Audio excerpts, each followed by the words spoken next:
Bonjour tout le monde, on est rendu à la troisième partie de l'installation de la microfraiseuse CNC.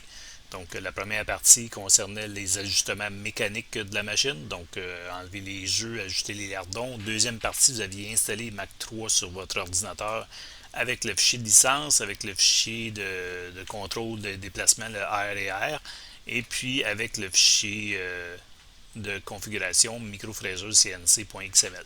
Donc pour ce faire, on va lancer l'application. Vous devriez déjà avoir changé les propriétés de l'icône. Donc, je lance l'installation de Mac 3. Donc, vous devriez avoir la fenêtre qui rouvre. On va accepter ça. Et par défaut, Mac 3, à chaque fois qu'il rouvre, il est en mode reset. Donc, il est en mode avec un arrêt d'urgence. Donc, j'ai branché les moteurs DAX sur la microfraiseuse. Vous ne le voyez pas, il est à côté de moi dans mon bureau. Et puis, j'ai branché également le câble USB que j'ai branché dans le contrôleur de la machine et sur mon ordinateur. Donc, je vais allumer le courant sur le panneau électrique de la microfraiseuse. Et je vais appuyer sur le bouton Reset à cet endroit-là ici pour désactiver le reset de la microfraiseuse. Donc, rendu là, la première chose qu'il faut voir, c'est est-ce que j'ai des mouvements. Donc, est-ce que je suis capable de déplacer les axes de la machine. Donc, pour déplacer les axes de la machine, si vous appuyez sur la touche tabulation, il va y avoir une fenêtre qui va ouvrir ce qu'on appelle le MPG, qui est le Manual Programming Mode. Et ça permet de déplacer dans les axes, l'axe des X, l'axe des Y, l'axe des Z. Et vous avez un bouton ici qui dit dans quel mode qu'il est. Donc, présentement, le Jog Mode est en continu.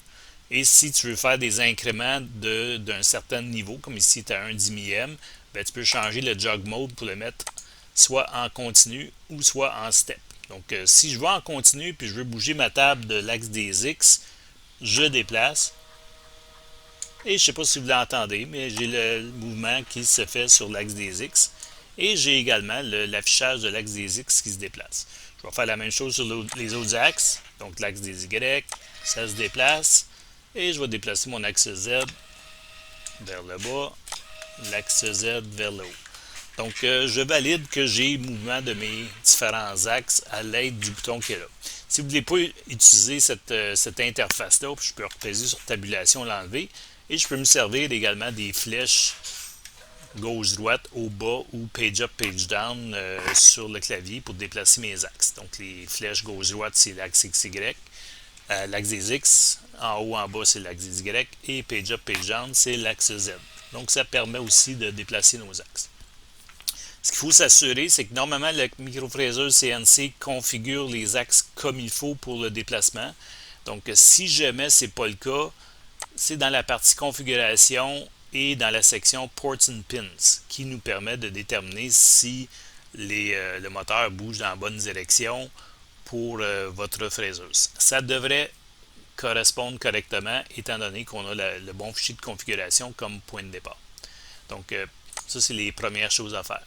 Donc, une fois qu'on a déplacement sur les moteurs d'axe, ce qu'on peut valider, c'est également voir si on a la rotation de la broche qui se fait. Donc, la rotation de la broche est contrôlée par ce qu'on appelle un output. Donc, on a une sortie dans notre configuration. Si je m'en vais dans les ports and pins, dans les outputs, j'ai un output numéro 1 qui est utilisé, qui est enablé ici. Donc, output 1, qui va me permettre de faire sortir un code pour le départ de la broche. Fait que si j'arrive sur mon contrôleur, à chaque fois que je sors de la configuration, il me demande un reset. Et je m'en vais dans MDI, ben, je peux taper tout simplement M03 pour le départ de la broche. Et si la broche est bien branchée et je paye sur Enter, la broche devrait partir. Okay? Donc, si la broche est partie, la rotation de la broche va se faire à la vitesse maximale et la vitesse se contrôle par les poulies. Et pour l'arrêter, je vais taper M05 qui est le code d'arrêt de la broche. Donc, avec ça, c'est les informations de départ pour la configuration de ça. La gestion des fichiers se fait dans cette fenêtre-là ici. Donc, finalement, si vous regardez, vous avez les références, qui sont les positions. Puis, vous avez ici Machine Coordinate et G54. Comme vous pouvez voir, c'est soit rouge, soit ça ne l'est pas. Présentement, mon offset qui est ici, il est réglé à 0,00 partout par rapport à la position de ma machine. Donc, si je veux déplacer mon 0 à quelque part, je peux déplacer mes axes, positionner mon Edge Finder où ce que je veux l'avoir. Et puis, si je viens faire mes 0, ça va mettre mon G54 en X à 0, G54 en Y à 0. Et souvent, moi, ce que je fais, c'est que quand j'ai un outil dans la broche et je viens toucher sur le dessus de ma pièce, je viens mettre mon Z à 0 aussi. Donc ça devient les G54 XYZ 0 à cet emplacement-là. Si vous voyez dans les coordonnées des machines, c'est pas la même position. Évidemment, la machine s'est déplacée, mais en coordonnées G54, c'est à mon origine. Et maintenant, je vais avoir la position du G54 par rapport au 0 machine. Donc, plusieurs façons de gérer les positions machines, ces choses-là. Moi, je vous recommande de vous trouver une position qu'on va appeler la position 0 machine. Et si vous n'avez pas de limit switch sur votre machine, donc vous trouvez une position 0 et vous mettez vos coordonnées partout à 0 à ce moment-là ici. Et vous vous déplacez par la suite de cette position-là. Donc, c'est un peu ce qu'on avait à voir avec vous aujourd'hui. La dernière chose qui resterait, c'est la capacité de faire fonctionner un code G. Donc, évidemment, on peut charger un code G ici. Il va aller chercher un fichier .nc. Donc, si je vais chercher un fichier .nc, j'ai des exemples ici de codes qui sont disponibles. Je pense que c'est des NCC ou des TAPFAR, je ne me souviens pas. Donc, je prends le premier, je le rouvre et il va lire son code G. Et ça, c'est un code G, comme vous pouvez voir, c'est très similaire à ce qu'on a sur un post-processeur de fraiseuse très ordinaire. Et ici, CycleStart, ça va partir le code G en fonction de ce que j'ai.